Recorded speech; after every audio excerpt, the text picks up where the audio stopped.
자, 시작해 볼까요? 자, 이제 우리 챕터 3으로 들어갑니다. 조직의 관리로 좀 들어가 보겠습니다. 앞에서 이제 조직론이라고 하면 일단은 조직 비슷한 형태는 뭐 옛날부터 있었을 것 같은데, 그런데 이제 조직이라는 말 자체를 쓰기 시작한 것은 사실상 근대사회 넘어와서부터다, 이렇게 생각하셔야 돼요. 이제 그게 조직이라고 하는 거를 제가 맨 처음에 말씀드릴 때 뚜렷한 목표도 있어야 되고 경계도 있어야 되고, 그리고 이제 사람들의 지휘와 역할도 명확하게 구분되어 있어야 되고, 그러면서 또 내부 규율까지 갖추고 있어야 되는데, 그런 형태가 좀 이제 보편화되기 시작했던 것이 근대사회라고 봐야 됩니다. 그 전에는 공조직에서 좀 일부 비슷한 것들이 있었겠지만 일반 경제 생산 단위에서는 그런 걸 별로 필요로 하지 않았었단 말이에요. 그러다가 이제 우리가 공장제 기계공업 같은 거 하면서, 그러면서 이제 이 조직의 형태가 사기업에까지 번져나갔고, 그 과정에서 이제 체계화를 이루었다라고 보시면 되겠습니다. 자, 이제 물론 이제 공적 영역에서 보면 또 이제 사기업보다는 앞서서 유럽 역사에서 봤을 때는 근대 사회가 열릴 때 절대 왕정을 갖추잖아요. 그때 이제 특히 관료제를 발전시킨 것으로 역사적으로는 또 이해할 수는 있습니다.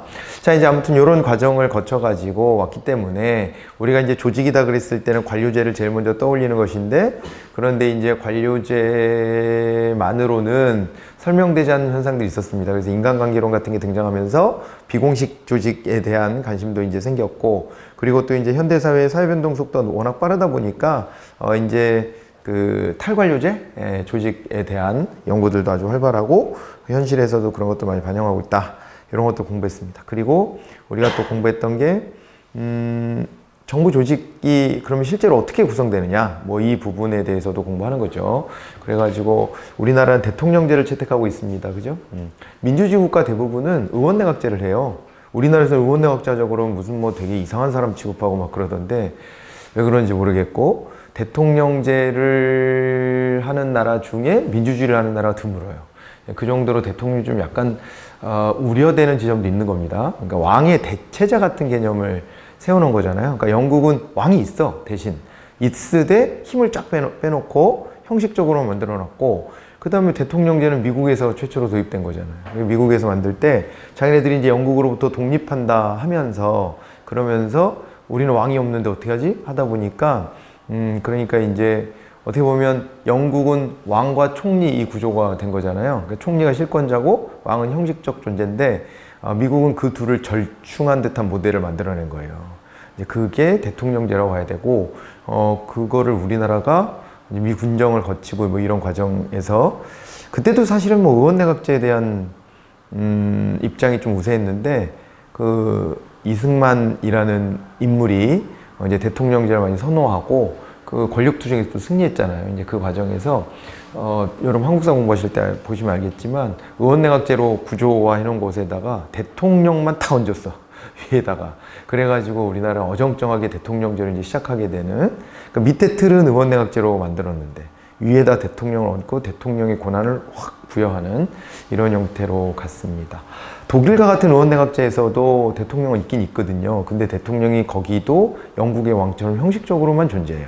그런데 이제 우리나라는 그렇지 않은 요상한 형태로 일단은 시작이 되어서 오늘날까지 왔는데, 뭐 대통령을 직접 뽑을 수 있다라는 효능감 때문에 국민들이 이제 대통령제를 선호하죠. 아무튼 그러다 보니까 우리나라 정부구조분이 대통령이 있고 그 밑에 국무총리가 있는데, 이것도 되게 독특한 겁니다.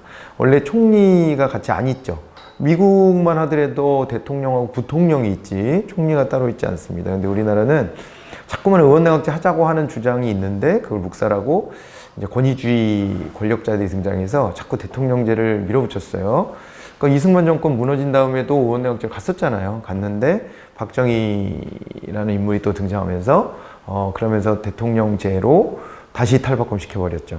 이제 그렇게 해서 이어져 오고 있는 겁니다. 그러다 보니까 우리나라는 총리제도가 남아있어요. 총리제도가. 국무총리가 있고 형식적인 존재에 좀 불과하긴 한데, 뭐 대통령 어떻게 쓰느냐에 따라서 굉장히 성격이 달라집니다. 그러니까 김대중 정부 때에는요, 총리를 이제 어떻게 보면은 당 대 당 대선 과정에서, 대통령 선거 과정에 당 대 당 연합을 맺어가지고 총리를 상대편 정당에게 맡겼던 경우도 있었고요. 예, 뭐 그렇게 하면서 김대중 후보가 당선됐던 게 97년도 대선입니다. 예, 그렇게 하다가 그게 또 파토는 났지만 중간에 처음에는 그래서 저 같이 연합한 다른 당 세력이 총리를 맡고 그다음에 장관의 한 절반도 그쪽이 가져가고 뭐 이런 실험도 했었어요. 예, 그래서 대선에서 이기기 위해서 이제 그런 것도 했었고, 그리고 노무현 정부 때는 총리에게 실권을 주고 대통령실의 직원보다 총리실 직원이 많았던 그런 경험도 가지고 있습니다. 총리가 내치에 관련된 것을 좀 주도권을 가지고 하게끔 맡겼죠. 실권 총리를 두기도 했었는데 안 그런 경우가 훨씬 더 많습니다. 안 그런 경우가 많고, 이명박 정부 때는 자원 외교를 내세워서 외국으로부터 이제 자원을 많이 확보해야 된다 해가지고 총리에게 자원 외교를 맡긴 적도 있고요. 그 다음에 노무현 정부 때 결정했었던 세종시 개발을 백지화하기 위해서 존경받는 경제학 교수 한 분을, 그분이 충청권 출신이라는 그 또 하나의 저기가 있어서 뭐라 그럴까, 뭐 이력 배경 같은 게 있어서 그분을 이제 총리로 지명하면서 이제 세종시 이전을 무마시키려고 했었던, 그러니까 능률성이 좀 떨어진다는 이유 때문이에요. 예, 그래서 이제 무마시키려고 그렇게 총리를 활용했던 적도 있습니다. 그러니까 지역의 불만 같은 걸 잠재우기 위한 어떤 수단, 이렇게 된 적도 있어요. 그랬었고, 뭐 아무튼 그러네요. 그리고 어떤 시기에는 총리가 누군지 국민들이 잘 모를 때도 많아요. 그러니까 그 정도로 약간 좀 이렇게 대독 총리격으로, 대독 총리라 그러면은 이제 그 대통령이 모든 행사에 참여를 못하니까 그럴 때 총리가 대신 의례적인 행사들에 참여하는 정도 수준에 머무르는 경우도 많이 있었다. 그러니까 우리나라 총리제도는 되게 애매한 형태이긴 합니다. 어떻게 쓰느냐에 따라서 달라지는 거예요. 네, 어떻게 쓰느냐에 따라 대통령의 의중이 매우 중요하더라. 이렇게 이제 되어 있습니다. 아무튼 뭐 이제 그런 형태고, 그리고 이제 우리가 중앙행정기관 그랬을 때 부, 처, 청 이렇게 나눠졌고, 그 각 조직에서 보면은 이제 위에서부터 이렇게 쭉 수직으로는 개선, 그죠? 그리고 옆에 이를 보좌하는 우두머리들을 좀 보좌하는 그런 이제 막료 그룹도 있고, 이런 형태 봤었고요. 그 다음에 어떤 의사결정 과정에서 어떤 한 사람의 독단적인 의사결정이 또 필요한 영역도 있지만, 그게 아니라 좀 국민적 합의를 구한다든가 전문성을 확보해야 된다든가 그럴 때는 위원회 제도를 또 10분 활용하는 것도 살펴봤었습니다. 그리고 우리 행정의 집행조직에서 능률성을 더 좀 올리고 성과 관리를 하기 위해 가지고 책임운영기관 같은 걸 또 도입하는 모습도 봤고요. 그죠? 그랬죠? 네, 그랬었고, 그리고 또 한편으로는 정부 조직 내에서 모든 업무를 다 할 수는 없습니다. 네, 그래서 민영화할 수 있는 건 민영화하고, 그 다음에 또 민영화까지는 좀 어렵다 하면은 공사, 공단 이런 거 만들어서, 이른바 이제 공공기관이죠. 공공기관을 만들어서 이제 어떤 집행 업무를 위탁하기도 하고, 또 때로는 공기업을 통해 가지고 이제 기업 운영하듯이 하는데 공익성을 버리지 않는 거죠. 이제 그런 형태로 유지를 하기도 합니다. 그죠? 그런 것들을 우리가 앞에서 다 봤던 거예요. 맞아요? 네, 좀 머릿속에 그려지나요? 네, 이런 걸 했던 거고, 이제는 그러면 자 이제 조직의 관리로 넘어오면 일단은 여기에서는 조직을 어떻게 끌고 가야 되느냐, 이 방법론적인 측면이 이제 따라 붙는 겁니다. 네, 그래가지고 이 안에서 뭐 이제 조직 구성원들끼리 내부성도 있을 거고, 그 속에서 갈등의 양상도 있을 텐데, 그런 갈등의 양상이 벌어졌을 때 어떻게 해야 될까? 갈등의 양상이 벌어지면 그거 어떻게 잘 관리해야 되지? 뭐 이런 것도 좀 고민이고, 그 다음에 또 한편으로 보면은 동기를 좀 부여해가지고 뭔가 좀 움직이게 만들어줘야 되는데, 이제 그럴 때 동기부여는 어떻게 해야 되며, 리더는 또 어떻게 활약해야 되느냐, 이것도 매우 중요합니다. 관료 조직에서는 특히 상명하복의 구조가 여전히 남아있기 때문에 리더가 어떻게 움직이느냐에 따라서 조직의 향방이 매우 달라질 수 있다라고 하는 거예요. 제가 몇 차례 뭐 제 친구하고의 그 뭐 이렇게 논쟁 같은 게 있었다고 말씀드렸는데, 아저씨들은 국가의 방향에 대해서 논쟁하고 그래, 막 이상하게 그런 걸 하는데, 여러분들도 나이 들어가면 이제 그런 것도 관심이 생길 거예요. 왜냐하면 저는 원래부터 관심이 많았던 사람이지만, 제가 사회과학을 전공했어도 우리 과 동기 중에서도 별 관심 없는 애들도 많았거든요. 많았었는데 나이 들어가니까 하더라고 그런 얘기를. 이 20대 때 애들하고 이렇게 만났을 때 나 더 이상 이 애들 모이는데 가고 싶지 않다는 생각한 적도 있었어. 가서 봤더니 할 말이 별로 없으니까 모여가지고 시답지 않은 얘기나 하고 연예인 뒷담화나 하고 이러고 앉았는 거예요. 왜 그런 시간 낭비를 해. 모여가지고 그런 말도 한두 마디지. 그잖아요.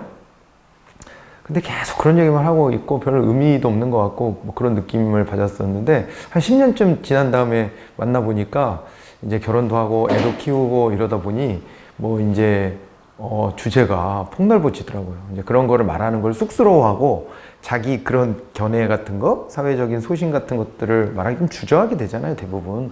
그런데 이제 그래도 말하게 되더라고. 아무튼 그런데 원래부터 그런 얘기를 좀 하는 친구도 있잖아요. 이제 그런 얘기를 허물없이 하는 친구하고 얘기했던 게, 대통령이 바뀌면 과연 관료 조직은 어떻게 움직일 것이냐. 그래도 관료 조직이 잘 버텨줄 거다. 대통령 하나 바뀌었다고 해서 우리나라의 시스템이 함부로 바뀌지 않는다.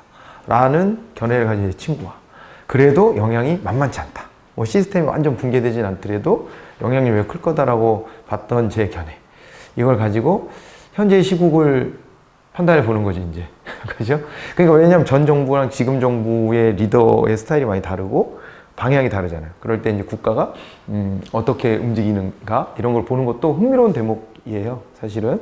자, 이제 아무튼 간에 근데 여전히 저는 생각이, 뭐 우리가 여기서도 공부하겠지만 리더십이라는 게 매우 중요해요. 위에 이제 우두머리가 어떻게 하느냐에 따라서 조직의 양반이 많이 달라질 것이고, 그 다음에 또 하나는 우리가 앞서 봤지만 과두제 철칙 같은 것도 있잖아요. 그러니까 조직의 우두머리가 바뀌면 거기에 충성하게끔 우리 합법적으로 관료제도 만들어 있을 뿐만 아니라 스스로도 어떻게 보면 과두에게 충성하려는 그런 경향성이 있단 말이에요, 원래가 있고 하기 때문에 리더의 스타일이 바뀌고 리더의 이제 어떤 내용성이 달라지면 밑에 관료 조직은 그걸 좀 상당 부분 쫓아가게 마련입니다. 근데 넘지 말아야 될 선을 넘으려고 하는 것은 좀 브레이크를 잡을 거예요. 왜냐하면 자기들이 가지고 있는 또 SOP 같은 게 있잖아요. 그러니까 제 친구의 주장은 이제 그 지점에 초점 많이 맞춘 거죠. SOP가 있고 자기네 내부 규율이 있는데 이것을 함부로 어기지 않으려고 할 거라는 거예요. 그죠? 그러니까 실제 그런 힘이 있습니다. 그래갖고 장관이 뭔가 막 의욕적이고 뭔가 개혁을 하려고 하는 장관이 오면 거기 부처 직원들이 자꾸 외부 행사를 많이 잡는데, 이런 얘기도 있어. 외부 행사를 잡아서 바깥으로 뺑뺑이 돌리는 거예요. 안에서 생각할 시간 안 주는 거예요. 그런 식으로도 합니다, 관료들이. 그렇기는 하지만은 그 힘이 어디까지 미칠 것인가. 이것이 우리의 관심사인 거예요. 그래서 이제 이렇게 관료 조직이 어느 정도의 영향력을 가질 것이냐, 리더의 영향력은 어느 정도 크기일 것이냐, 이런 것들을 좀 이렇게 생각해 볼 수 있는 대목인데, 그거를 이 챕터 3에서 좀 공부를 해야 되고, 그 다음에 이 조직도 이제 우리가 탈관료제화도 되고 그러잖아요. 그러면서 어떤 방향으로 좀 혁신해 가야 될까, 이것도 좀 관심을 가져줘야 합니다. 관료제 형태를 그냥 우리 교과서적으로 원래 관료제를 우리가 떠올려 놨던 그대로만 생각하고 그대로 쭉 끌고 갈 수는 없어요. 그쵸? 예, 그게 원래가 현실은 계속 바뀌니까, 그죠? 교과서적인 해석을 해서는 안 되는 거잖아요. 그렇지 않을까? 그러니까 이게 지금도 뭐 팔레스타인하고 이스라엘 전쟁도 있고 그런데 거기는 다 근본주의자들끼리 강대강으로 부딪혀서 거기 항상 그런 문제가 좀 있습니다. 물론 이스라엘이 원래 살던 사람들을 밀어내고 괴롭히는 경향도 크지만, 아무튼 간에 거기가 종교 같은 거가 굉장히 중요하잖아요. 근데 이제 그 종교의 계율을 근본주의적으로 따라가기 때문에 문제예요. 현실은 되게 많이 달라졌는데 옛날 뭐 2000년 전에 만들어진 교리를 그대로 지켜야 되는 것처럼 이렇게 하다 보면, 그러니까 그 본질은 남겨놓고 형식은 바꿔야 될 거 아닙니까? 그런데 이제 그것을 같이 가져가면은 항상 그러한 어떤 갈등에서 벗어나기가 어렵죠. 당연히. 그렇잖아요. 이제 그런 사회 문제들을 우리가 많이 보지 않습니까? 그런 것처럼 행정조직도 마찬가지다. 행정조직도 그 안에서 어떻게 해야 된다? 그 안에서 탄력적으로 또 이제 변신을 해가면서 대응할 필요가 있고요. 다행히 이 탈관료제적인 논의는 굉장히 활발하다. 그러니까 이게 교과서적으로 관료제만 고수해야 돼 이러지는 않는다. 다만 이제 논쟁은 이런 거예요. 탈관료제 하는 건 좋은데 관료제 장점까지 다 버려버리고 관료제는 악이야 이렇게 하는 것은 좀 난 반대야, 이런 정도의 목소리가 있는 거지. 관료제를 옹호한다 그래가지고 관료제를 근본주의적으로 그거를 꼭 따라가자 이렇게 하는 것은 아니다. 이렇게 보시면 되겠습니다. 자, 이제 그렇게 해서 대략적인 좀 말씀드려보고요. 이제 구체적인 얘기로 한번 들어가 보죠. 우리 교재의 433페이지입니다. 거버넌스 시대 조직 관리는 뭐냐? 이거 뭐 성과 관리다. 뭐 끝입니다. 이게 사실은. 앞에서 다 공부했던 내용이거든요. 우리가 이제 거버넌스 시대라고 하면은 80년대 이후의 시기를 말하는 것이고, 그때는 이제 신자유주의 이데올로기가 많이 떠올랐잖아요. 그러면서 뭐 딴 거 다 필요 없어. 과정이고 뭐고 다 필요 없고, 우리가 이루려고 했던 성과를 이뤘느냐, 그래서 능률성을 달성했느냐, 혹은 더 나아가서 효과성을 얻었느냐, 이런 거에 우리가 집중하는 것 아니겠습니까? 네, 그렇게 하면서 우리가 이제 이 성과 관리에 초점을 많이 맞추고 있다라고 보셔야 될 거예요. 됐죠? 네. 근데 이제 읽어 나가다 보면은 그 특징이 있죠. 2번의 특징에서 보시면 여기에서 이를테면 연역적, 하향적 접근이라는 말이 뭐냐, 뭐 이렇게 생각할 수도 있는데, 우리가 이제 능률성, 효과성 같은 걸 달성하려고 하다 보면 중앙에서 좀 컨트롤해야 될 문제들이 있습니다. 당연히. 그래서 위에서 어느 나름의 어떤 방향성을 잡아놓고 그 방향을 따라라 이렇게 하는 거예요. 우리나라 예산제도만 하더라도 좀 그래요. 우리나라 예산제도도 어떻게 되는 거냐면은 이게 말이죠. 그 뒤에 가서 또 공부하겠습니다만은 총액배분 방식을 취하거든요. 총액배분. 그러니까 이 총액배분이라는 게 대통령의 의중, 기재부의 판단, 이런 것들을 통해 가지고 니네 내년 예산은 요 정도 액수 범위에서 짜라 라고 하는 것을 미리 어떻게 하는 거예요? 미리 그걸 정해줍니다. 하향적으로 정해주면은, 아씨 우리한테 이거밖에 안 주네, 아씨 그럼 여기서 짜야지, 이렇게 하는 거예요. 그래서 그 R&D 예산 잠깐 언급한 적이 있었는데, R&D 예산 삭감했다 그랬을 때도 그 대통령실의 의중이지 않냐, 이렇게 이제 사람들이, 언론이나 뭐 다 그렇게 생각하는 이유가 우리나라 예산제도 그렇게 돼 있어서 그래요. 그러니까 알아서 자발적으로 R&D 예산을 과기부에서부터 줄였다 이렇게 보지 않고 위에서 줄이라고 했다라고 인식하는 이유가 우리나라의 예산 방식이 총액배분 방식이어서 그렇다. 그래서 이제 뭐 드러나는 것들은 그런 거잖아요. 예산 30%를 전반적으로 줄여라 이렇게 오더가 떨어져 가지고 그 범위에서 짜다 보니까 이제 그죠? 예. 가장 약한 고리들이 지금 잘려나가고 있다, 뭐 그런 얘기들이 자꾸 이제 나오는 거거든요. 우리나라 예산제도의 특징을 알면은 그 현상이 어떻게 벌어지는 것인지, 어떻게 전개되는 것인지 쉽게 이해하실 수 있어요. 아무튼 이런 걸 하향적 방식이라고 보셔야 돼요. 연역적 방식, 결론을 먼저 내놓고, 예, 그러고 진행되면 연역적이라고 또 하는 거니까 하향적, 연역적 이렇게 말하는 것이고요. 우리나라도 왜 예산제도 이렇게 하고 있냐? 그게 바로 이런 성과 관리를 위해서 하는 거예요. 성과 관리를 하려고 하다 보니까 알아서 니네가 예산 올려봐 이렇게 못 하겠다는 거예요. 그렇게 올려봐 하면은 계속 예산을 점증적으로 증액하려고 하거든요. 자기네 조직도 유지하고 예산을 더 따서 힘을 비축하려고 하기 때문에 돈과 조직이 힘이에요. 그러니까 자꾸 이제 그거를 늘리려고 한다고. 늘리려고 하니까 그 부분을 컨트롤하기 위해 가지고, 안 돼! 니네 내년 예산 이 액수 범위에서 짜! 라고 오더를 내려주는 겁니다. 그렇게 해가지고 성과 관리에 나서고 있다. 물론 이제 그 액수 범위 내에서 어떻게 편성할 것이냐는 좀 자율성을 줘요. 그거는 자율성을 주지만 액수 자체를 잘라서 내려보낸다는 점에서 우리가 연역적, 하향적이다 라고 평가하는 겁니다. 이제 뭐 그렇게 해서 우리가 전반적으로 모든 조직의 관리를, 뭐 돈 문제를 제가 빗대서 말씀드렸습니다만은 다 이런 식으로 가고 있고요. 그러면 조직 구성원의 뭐 수는 어떠냐? 이것도 총액 인건비 제도 라는 걸 채택해 가지고 어떻게 하냐면은 인건비 총액을 또 한정해 줍니다. 그럼 그 안에서 자율성을 좀 줄 수 있는 거예요. 인건비 총액을 한정해 놨기 때문에 그 인건비를 오버하지 않는다면 니네가 뭐 구성원 조금 늘리고 해도 돼 라고 해가지고 과 단위 있죠. 과 단위 정도는 좀 어느 정도 자율성을 갖게끔 해줬어요. 중앙행정기관에다가. 그러니까 예전에는 과 단위도 마음대로 막 조정하고 하는 걸 못했습니다. 그런데 이제 인건비 총액을 묶어놓은 상태에서 자율적으로 해봐 이렇게 이제 해주긴 했어. 그런데 실, 국 이런 거 못 바꿉니다. 함부로 아직도. 그래서 그렇게 바꾸게 하면은 조직 자체가 근본적으로 성격이 달라질 수 있기 때문에 못하게 하지만, 과 단위 같은 경우는 좀 약간의 융통성을 좀 두고 있어요. 여러분 저 조직에 가보면 국보다 위에 실이 제일 높은 거고, 그 밑에 국이 있고 그 밑에 과가 있는 겁니다.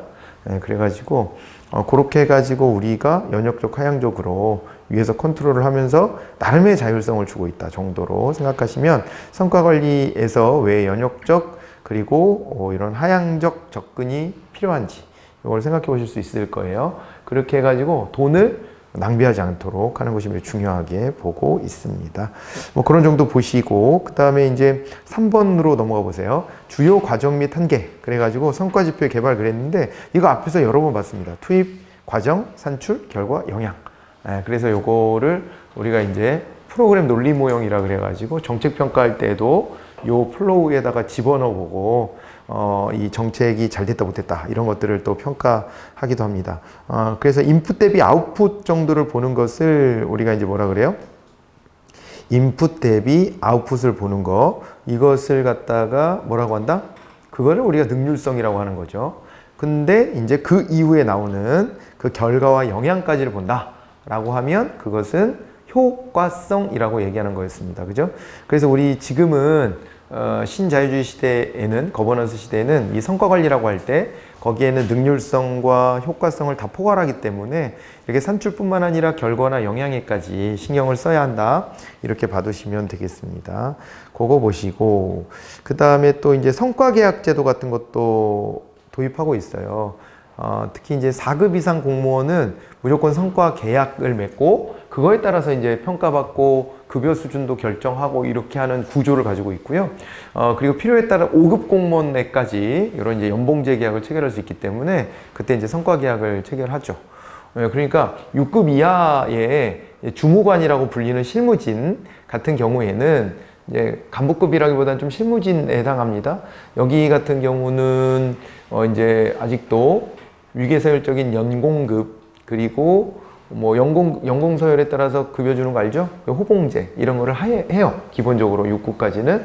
그런데 이제 최근의 경우에 5급으로 많이 내려왔기 때문에 5급 이상은 성과 계약을 맺고 성과 평가를 한 다음에 그거에 따라서 연봉을 결정하겠다 이렇게 하고 있습니다. 형식은 적어도 그래요.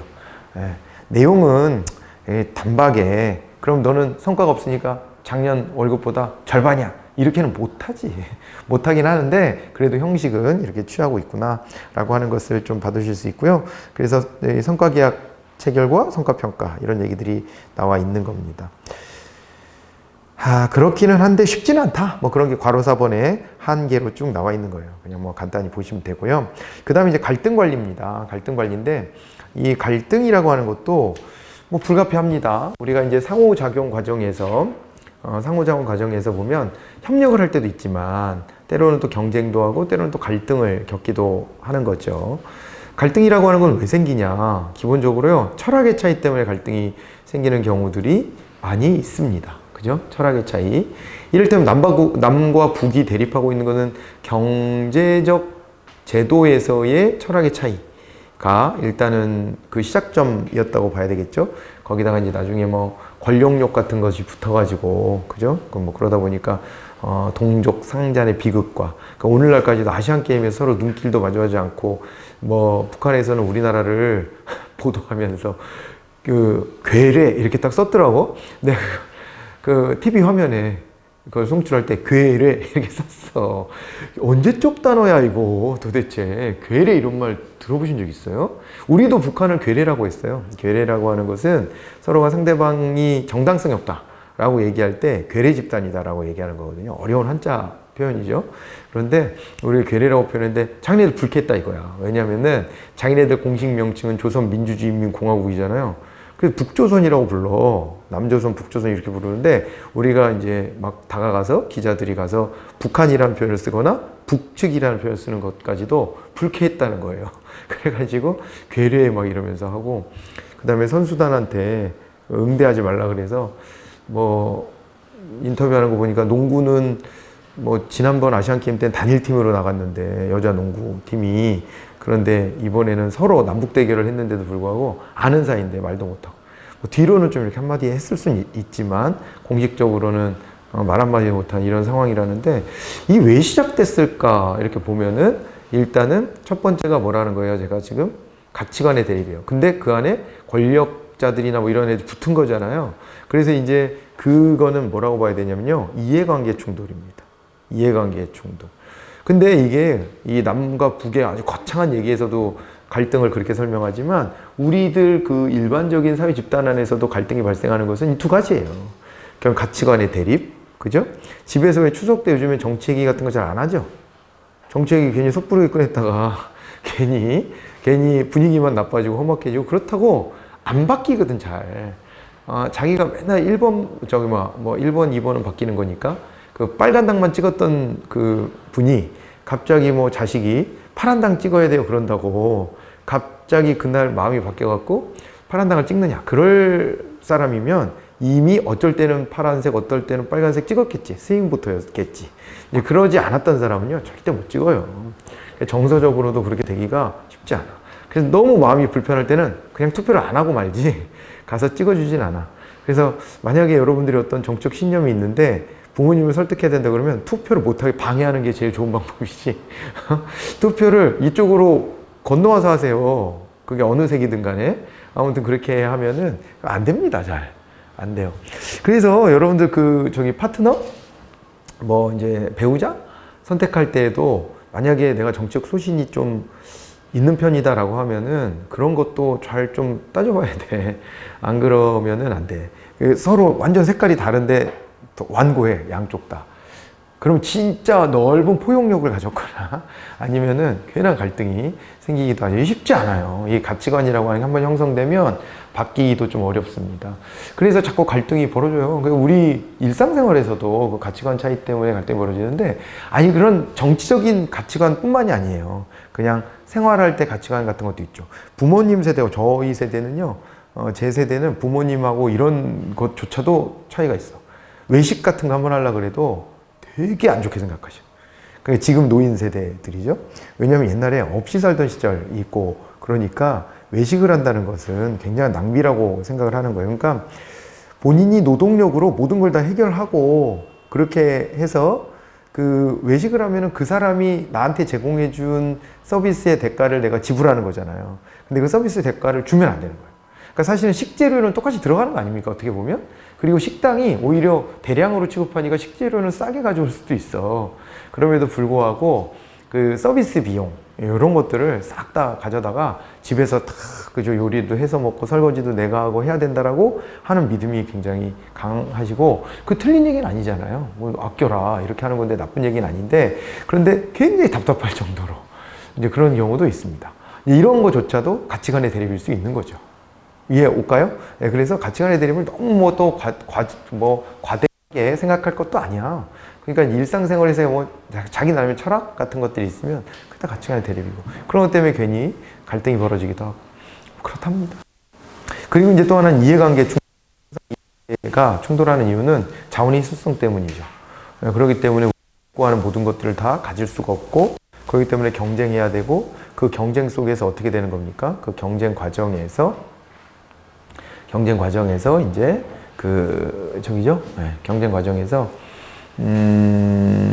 이런 거죠. 경쟁 과정에서 이제 네거티브 썸 게임이라고 하는 거 기억나요? 이런 표현은 기억나셔야 됩니다.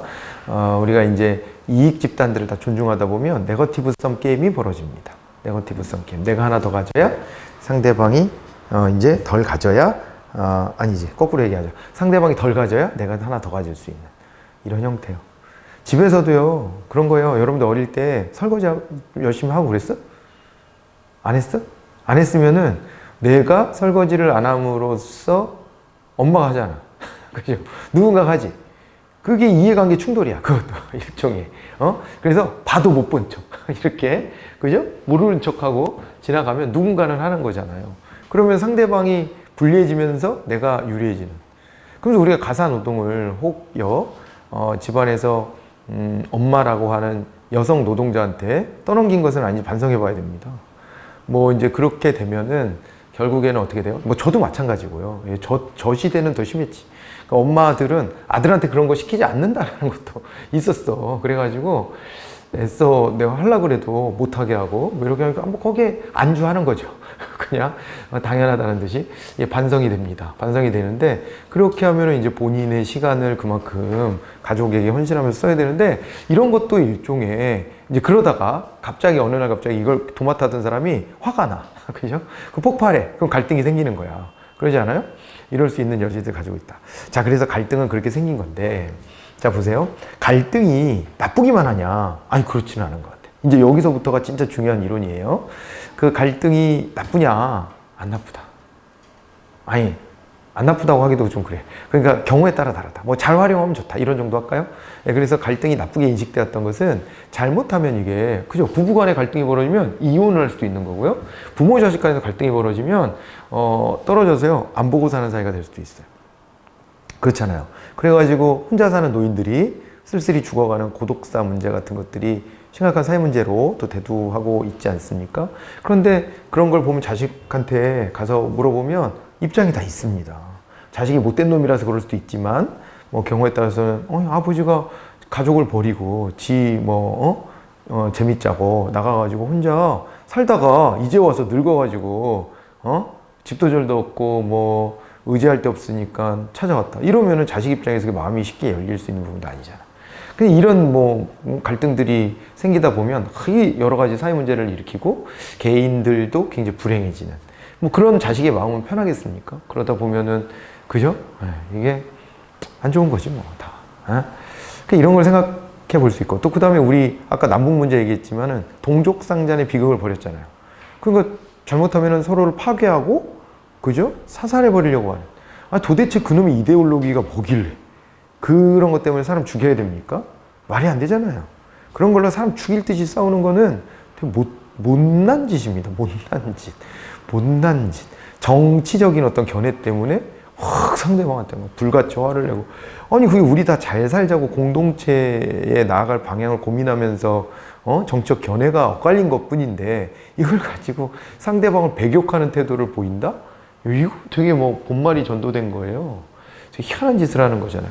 그렇게 해서는 안 되는데도 자꾸 이제 인간이 감정적 동물이기도 하다 보니까 그런 일이 생겨. 그래서 예전에는요, 자, 이게 포인트라고요. 갈등을 무조건 봉합하려고만 했어.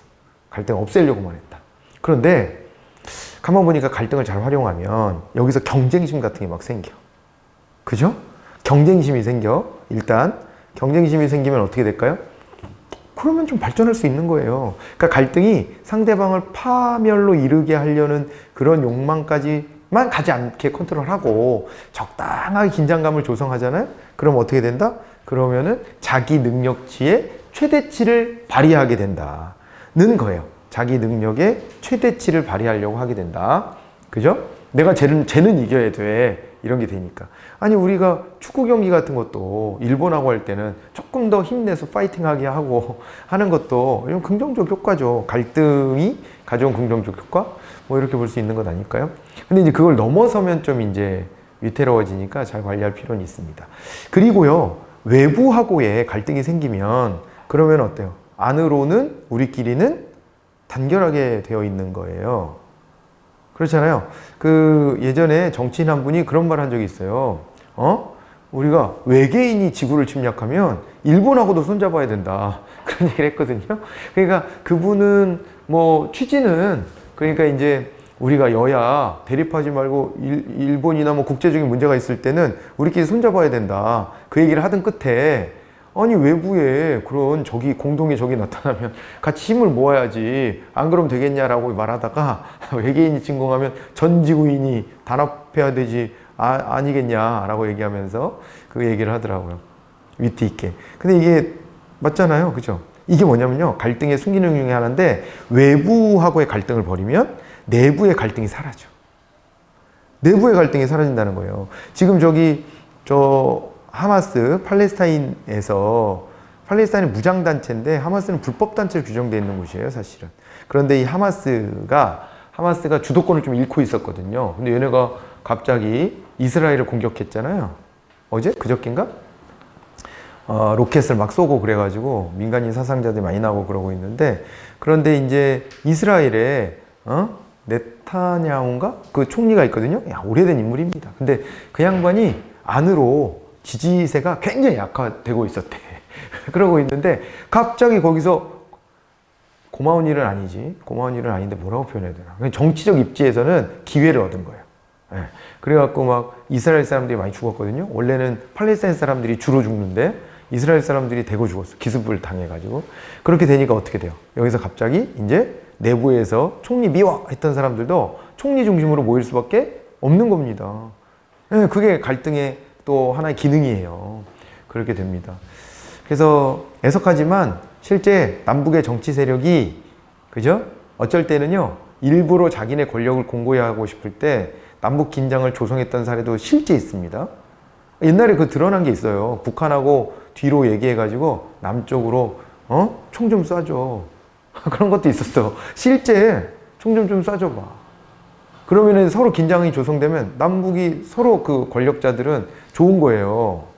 그리고 일본하고의 관계에서도 느닷없이 갑자기 독도 이슈가 떠오르거나 과거에 그런 적이 있었거든요. 그럴 때, 야, 뒤로 이거, 뭐, 한일, 정치 지도자들이 자기의 정치적인 어떤 입지를 다지기 위해서 저러는 거 아닐까?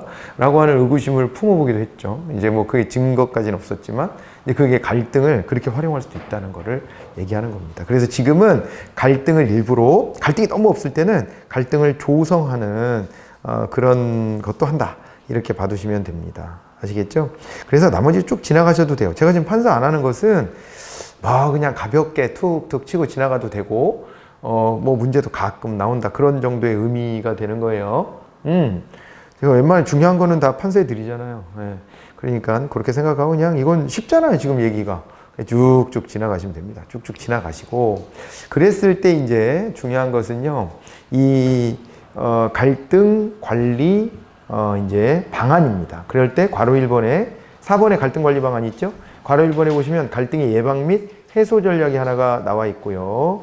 그 다음에 괄호 2번으로 가면 갈등의 조성 전략이 나와 있습니다. 자, 이제 조금은 판서를 좀 해볼까요? 자, 우리가 이제 갈등이라고 하는 걸 좀 보는 거예요.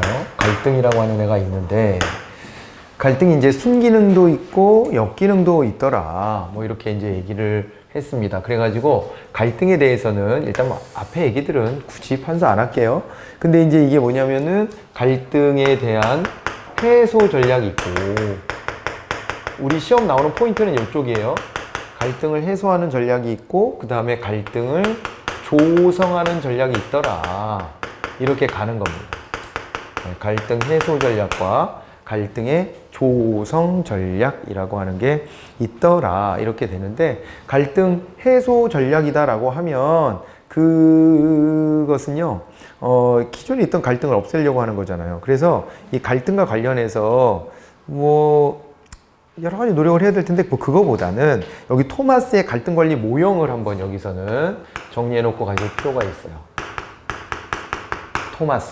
토마스라는 학자입니다. 갈등 관리 모형이라고 했어요. 갈등을 관리하는데, 이거 분석을 해본 겁니다. 갈등의 양상이 어떻게 전개되는가에 대해서 분석을 했는데, 제가 누차 말씀드리지만 그래프는 이해를 돕기 위한 것이지 우리 시험에서 단 한 번도 그래프의 형태로 시험 문제가 나온 적은 없어요. 그런데 말로 이걸 풀어서 이제 얘기를 할 겁니다. 그래서 이걸 어떻게 봤냐면, 갈등이 결국 이해관계 충돌이라고 봤을 때 자기 이익을 도모하는 정도, 이걸 0부터 이렇게 보고, 여기는 이제 타인의 이익을 고려하는 정도로 놓고 보는 거예요. 그렇게 놓고 봤을 때 둘 다가 낮아. 그럼 이거는 회피라고 봐요. 회피. 갈등이 벌어졌는데 아몰랑 이러는 거지. 아몰랑. 몰라. 내 이익이고 제 이익이고 이 갈등 난 모르겠어. 이렇게 가면은 회피가 되는 거예요. 그런데 몰라. 쟤 하라 그래 그냥. 이렇게 하면은 그거는 이제 순응이 되는 거예요. 순응. 받아들이는 겁니다. 타인의 이익을 극대화하고 나의 이익을 포기해버리는 거예요. 그런 경우도 있을 수 있고, 그 다음에 나의 이익으로 무조건 끌고 오려고 할 수도 있잖아요. 그죠? 그럴 때는요, 여기는 이제 경쟁이 벌어지는 거예요. 경쟁이 벌어져. 그러니까 나의 이익만 내세우니까 나 절대 양보 못해! 이렇게 가는 거잖아요. 그러다 보면 경쟁심이 굉장히 커지게 되고, 그 속에서 이제 갈등의 양상이 긴장으로 흘러갈 수가 있는 거죠. 그런데 야, 적당히 나도 한 발 물러설 테니까 너도 한 발 물러서라. 나의 이익도 엔간히 챙기고 너의 이익도 좀 챙겨서 나눠 갖자 라고 하면, 그때는 이제 타협의 양상이 벌어지는 것이고, 그 다음에요, 가장 뭐 어떻게 보면 바람직할 수 있는 것은 이쪽인데 협동 내지는 협력 이렇게 얘기를 해요. 나의 이익도 고려하고 상대방의 이익도 고려하고 이렇게 하는 겁니다. 근데 이게 진짜 교과서적이지. 이렇게 될 것 같으면 우리가 왜 갈등하겠어 원래. 협동 협력해갖고 모든 문제를 다 해결할 수 있다면은 뭐가 문제겠습니까? 많은 협동 협력으로 안 되는 게 많단 말이에요 사실은. 그렇지 않습니까? 왜냐하면 자원의 희소성 때문에. 그죠? 자원의 희소성 때문에 너도 다 가질 만큼 갖고 나도 가질 만큼 다 갖자가 안 돼. 그리고 욕심쟁이가 꼭 있어. 내 마음 같나? 누군가는 거기서 난 앞서가야지 라고 욕심 부리는 애가 나타나요. 그러다 보면은 이 협동 협력이 깨지고 경쟁으로 간다든가 그죠? 다른 양상들이 나타날 수밖에 없죠. 그래서 이렇게 5가지 정도의 유형으로 설명을 했던 것을 잘 기억을 해 두셔야 됩니다. 됐죠? 네, 그렇게 하시고 지나가세요. 지나가시고 그 다음에 나머지 이론 다 필요 없고요. 그냥 가세요. 가시고 갈등 조성 전략으로 한번 가보겠습니다. 이번에는요, 갈등을 일부러 좀 키워보는 거예요. 일부러. 예, 일부러. 이게요, 갈등 조성 전략이라고 했을 때, 요거는 외부인의 영입, 그랬습니다. 외부인의 영입. 외부인의 영입. 요거 같은 경우는 이제 외부인을 영입해가지고, 어떻게 하는 겁니까? 그래가지고요, 일부러 안에 있던 사람하고 이렇게 긴장감을 또 형성하는 거예요. 그죠? 아니, 외부자가 들어오면요, 경계할 수밖에 없어요. 이게 우리 내부에, 우리 안에 부족적인 어떤 동물적 본성도 있어. 그러니까 외부에 누군가가 들어오면 침입자 같은 식으로 받아들이는 경향이 있죠. 그게요, 그래서 간혹 이런 거 보면, 야, 이게 사회 분석을 잘 못하는구나 싶은 게 그런 거야. 농촌에 갔더니 농촌에서 텃세가 심하더라. 아, 시골 사람이 더 심하다. 이런 식으로 막 말하는 거 있거든요. 그 웃기는 분석이에요. 그렇게 분석하면 안 됩니다. 우리한테는 원래 그런 본능이 있는데 도시 생활을 하다 보면 옆집 사람하고 얼굴도 잘 모르고 지내는 경우도 많아요. 네. 저도 지금 사는데 이사 간 게 올 초에 이사 갔는데 앞집 사람을 한 번도 못 봤어. 앞집 사람을. 그래, 앞집에 그 아내분을 우연히 마주쳤는데 쓱 지나가 버리더라고요. 그냥. 그러니까 뭐냐면은 좀 약간 숨듯이. 그러니까 별로 이렇게 아는 척 하고 싶지 않은 그런 것 같아서 저도 그냥 앞집에서 인기척 나면은 그냥 피해 주는데 인사라도 하면 좋은데, 그죠? 근데 이제 아직은 그런 기회가 잘 없었는데 어쨌건 거기에 남자는 본 적도 없어. 그러니까 이런 식으로, 그죠? 같은 엘리베이터 앞에서 만나는 집인데도 그렇게 돼요. 그렇게 되기도 해, 심지어. 생활 패턴도 다르고, 접점이 잘 없고. 아파트는 단절의 공간이잖아요, 어떻게 보면. 그죠? 유일하게 만나는 게 엘리베이터와 현관문밖에 없어요. 네. 그러니까 이게 도시에 사는 사람들은 오히려 타인을 봤을 때 그냥 그러려니 합니다. 근데 농촌은 안 그래요. 거기는 공동체거든요. 공동체가 형성됐는데 외집 사람이 여기 경관 좋네 그러고 쓱 들어오면 당연히 위아더월드 합시다 이렇게 한다고? 에이, 그게 오히려 더 힘든 일이에요. 당연한 겁니다. 당연한 건데 그런 노력을 기울이지 않고 도시적인 마인드를 가지고 어떻게 보면 침입하는 거야. 농촌 공동체에 침입해 들어가니까 경계심을 당연히 가질 수밖에 없는 겁니다. 이런 것들을 생각하지 않고 귀촌 귀농을 쉽게 보는 경향이 있는데, 이런 거를 제가 TV 프로그램 같은 데 보면서도 야, 이거 잘못 접근하는구나 이런 생각을 많이 해요. 공동체가 굳건할수록 더 그렇습니다. 근데 여기는 이제 봐봐요. 우리가 도시에서 살면 이웃하고의 공동체 많이 무너졌어요. 무너졌지만은 회사 공동체 이런 거는 있을 수밖에 없잖아요. 그 안에서 매일 마주보고 많은 시간을 같이 보내고 거기서 뭐 협력을 해야 될 때도 있고 때로는 경쟁을 해야 될 때도 있고 막 그런데 이 안에서는 어떻겠어요? 이 안에서는 그죠? 네. 어떻게 보면은 굉장히 예민하게 굴 수밖에 없고, 그런데 외부자가 갑자기 내 윗사람으로 들어온다든가 나랑 같은 레벨의 누군가의 자리가 하나 생긴다든가 이렇게 되면은 그 경계심이 엄청 커지지 않을까요? 그 한 사람만 데리고 들어와도요, 온 회사가 그 사람 얘기밖에 안 해. 그렇게 된다니까, 여기가. 그래서 갈등이 커질 수 있어요. 외부인의 영입. 외부인이 들어왔는데 단박에 갑자기 화학적 결합이 된다? 있을 수 없는 일입니다. 절대 있을 수 없고요. 저 사람이 내 밥그릇을 어떻게 침략할까에 대해서 관심을 무지 많이 갖게 돼. 예, 이렇게 됩니다. 이게 그래서 갈등을 일부러 조성하는 전략. 그러니까 내부가 너무 자기네들끼리 SOP에 안주하고 막 이러고 있으면 일부러 자극제로 매기 효과죠. 외부인을 쓱끌어들이는 것도 하나의 방법이에요. 자, 그리고 경쟁을 조장하는 겁니다. 당신들 말이야, 성과가 더 좋은 사람한테 월급 더 줄게. 이렇게 하면 경쟁이 조장되겠죠. 그 다음에 이제 불확실성의 제고 그랬습니다. 불확실성의 제고. 이거는 뭘까요? 불확실성의 제고다 그랬을 때는 기존의 정형화된 업무 수행 방식이나 관행에 변화를 주거나 위기감을 조성하여 갈등을 조장한다. 이렇게 되어 있습니다. 그죠? 자, 그래가지고 불확실성을 제고한다. 네. 이런 거가 있습니다. 그러니까, 이를테면은 기존에 그냥 안정적으로 안정감 있게 있던 사람들한테 환경적으로 타격을 주는 거예요. 그러니까 이대로 가만히 있을 수 없겠구나 라고 하는 분위기를 조성해 주는 거죠. 일부러 불확실성을 올려줄 수 있고, 의사전달 통로를 변경한다는 것은요, 그 명령계통이나 이런 것들을 바꾼다는 얘기입니다. 한마디로 말하면. 그죠? 네, 그렇게 해가지고 의사전달 통로를 변경하거나 정보량을 조정하거나 이렇게 되면 다 긴장하게 만드는 거예요. 사람들을. 그러지 않아요? 그러잖아요. 평소 같지 않은, 이런 이제 특별한 상황들을 자꾸 만들어주는 거죠. 구성원의 재배치와 직위간 관계 재설정 같은 것도 나와 있고, 구조적 분화의 촉진이나 리더십 스타일의 변경 같은 것도 나와 있습니다. 네.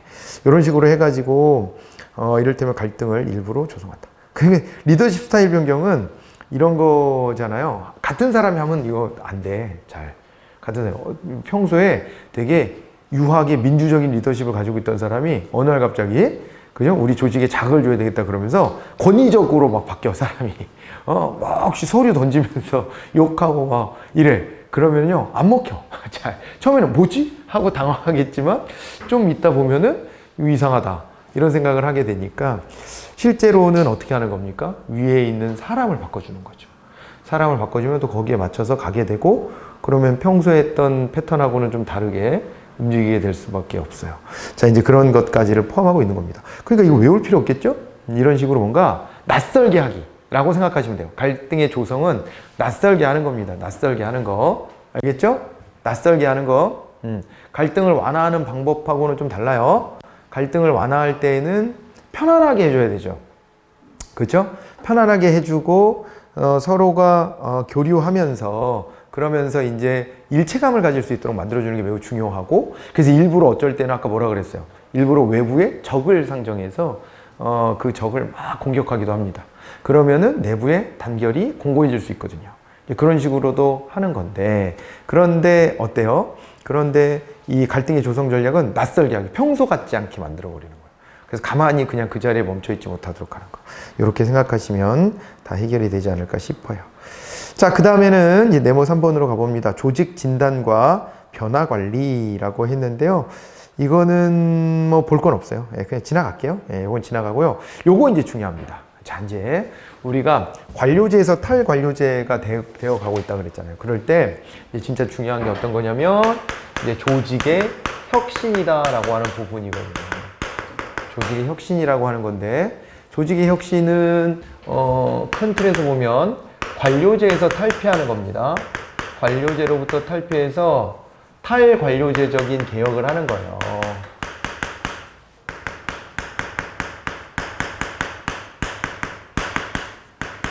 이걸 하는 겁니다. 이걸 하는데 그 방안들 있잖아요. 방안이 여러 개가 이제 나오게 될 거예요. 그래서 요거는 끊어서 가야 되겠네요. 시간상 끊어서 갈 건데, 여기가 진짜 더 중요한 얘기입니다. 갈등은 한 요 정도 수준에서 간략히 정리해 놓으시면 가끔 시험 출제되니까 그럴 때 대응하시면 되고, 근데 얘는 조직혁신은 자주 나오는 주제예요. 자주 나오는 주제인데, 이거도 기준은 잡아놓고 할 겁니다. 조직혁신 같은 경우에 이게 뭐가 기준이 돼야 되냐면요, MBO라고 하는 애가 있어요. 얘가 기준이 될 거예요. MBO라고 하는 애가 있습니다. MBO. 그러니까 그 전에 OD부터 나오긴 하지만 우리가 이제 MBO를 기준으로 봐야 돼. MBO라는 것을 기준에다가 세워놓고, MBO를 기준에 세워놓고 얘랑 대비해서 뭐 이제 OD도 비교를 해보고, 그 다음에 또 이제 뭘 비교해야 되냐면 TQM이라고 하는 게 있어요. TQM 이라는 것도 비교를 해보고, 그 다음에는요, BSC라고 하는 것도 있습니다. BSC. 이런 것도 함께 좀 들여다보면서 마무리를 하시면 될 것 같아요. 자, 쉬었다가 다시 이 얘기 본격적으로 해보도록 하겠습니다.